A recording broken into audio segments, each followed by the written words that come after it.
উত্তর কোরিয়ায় মানুষ তাদের নেতাদের সামনে মাথা নিচু করে চলে। তাদের ছবি সামনে অসম্মান তো দূরের কথা, ঠিকভাবে তাকাতেও ভয় পায় মানুষ। কিন্তু সেই দেশেরই সবচেয়ে ভয়ঙ্কর নেতা কিম জং উনকে হঠাৎ পুরো বিশ্বের সামনে কাঁদতে দেখা গেল। কখনো চোখ মুছছেন, কখনো আবেগে কথা থামিয়ে দিচ্ছেন। আর সেই দৃশ্য দেখে সবাই একটাই প্রশ্ন করছে, একজন স্বৈর শাসক হঠাৎ এত আবেগ দেখাচ্ছে কেন? দেয়ালের পোস্টারগুলো খেয়াল করলে দেখা যায় কিম জং উন শিশুদের সঙ্গে হাসছেন, বয়স্ক মানুষের হাত ধরছেন, সৈনিকদের জড়িয়ে ধরছেন। সরকারি মিডিয়ায় তাকে এমনভাবে দেখানো হয় যেন তিনি দেশের প্রতিটি মানুষের কষ্ট ব্যক্তিগতভাবে অনুভব করেন। 2020 সালে এক সামরিক প্যারেডে কিম জং উন হঠাৎ আবেগপ্রবণ হয়ে পড়েন। তিনি বলেন, জনগণের জীবন উন্নত করতে না পারার জন্য তিনি দুঃখিত। সেই সময় দেশটি করোনা সংকট, আন্তর্জাতিক নিষেধাজ্ঞা আর অর্থনৈতিক সমস্যার মধ্যে ছিল। বক্তব্যের সময় তাকে চোখ মুছতেও দেখা যায়। এই দৃশ্য মুহূর্তের মধ্যেই আন্তর্জাতিক সংবাদে ছড়িয়ে পড়ে। এবং শুধু কান্নাই না, গত কয়েক বছরে আরেকটি বিষয় বারবার নজরে এসেছে। কিম জং উনের মেয়ে। আগে উত্তর কোরিয়ার শাসক পরিবারের সন্তানদের খুব কমই জনসমক্ষে দেখা যেত, কিন্তু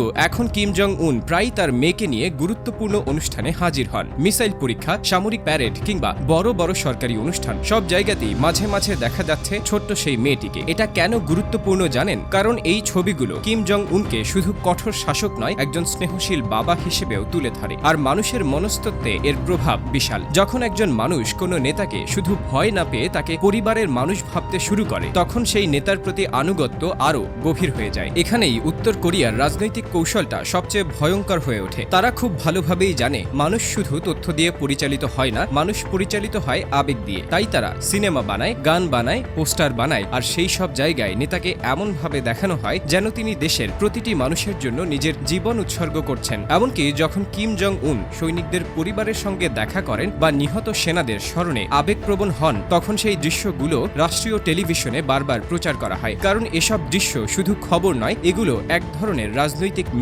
মেসেজটা হলো, দেখুন নেতা আপনাদের জন্য কাঁদছেন। আর এই জায়গাটাই সবচেয়ে অদ্ভুত, কারণ বাইরের পৃথিবীতে কিম জং উনকে অনেকেই নির্মম শাসক হিসেবে দেখে, কিন্তু দেশের ভেতরে তাকে দেখানো হয় জনগণের অভিভাবক হিসেবে। দুটি সম্পূর্ণ ভিন্ন ইমেজ, আর এই দ্বৈত ইমেজই উত্তর কোরিয়ার প্রচারণার সবচেয়ে শক্তিশালী অস্ত্রগুলোর একটি। কিন্তু প্রশ্ন হলো, এই কৌশল কি সত্যি কাজ করে? উত্তর হলো অনেকাংশে হ্যাঁ। কারণ উত্তর কোরিয়ার সাধারণ মানুষ বাইরের পৃথিবীর তথ্য খুব কমই দেখতে পায়। তাদের যা দেখানো হয় বেশিরভাগ ক্ষেত্রেই সেটাই তারা বিশ্বাস করে। আর যখন সেই তথ্যের সঙ্গে আবেগ যোগ করা হয়, তখন সেই প্রভাব আরো গভীর হয়। তাই কিম জং উনের কান্না হয়তো সাধারণ কান্না নয়, এটা হতে পারে বিশ্বের সবচেয়ে নিয়ন্ত্রিত রাজনৈতিক অভিনয়গুলোর একটি, যেখানে চোখের পানি শুধু আবেগ না, বরং ক্ষমতা ধরে রাখার কৌশল। আর সবচেয়ে ভয়ঙ্কর ব্যাপার হলো, এই কৌশল হয়তো কাজও করছে। কারণ ইতিহাস বারবার দেখিয়েছে, মানুষ শুধু শক্তির কাছে হার মানে না, অনেক সময় তারা হার মানে সেই মানুষের কাছেও যে তাদের অনুভূতিকে নিয়ন্ত্রণ করতে পারে। আর উত্তর কোরিয়া ঠিক সেটাই করছে, একটি পুরো জাতির আবেগ নিয়ন্ত্রণ করছে। আর সেই কারণেই কিম জং উনের প্রতিটি হাসি, প্রতিটি কান্না, এমনকি প্রতিটি পারিবারিক ছবিও হতে পারে খুব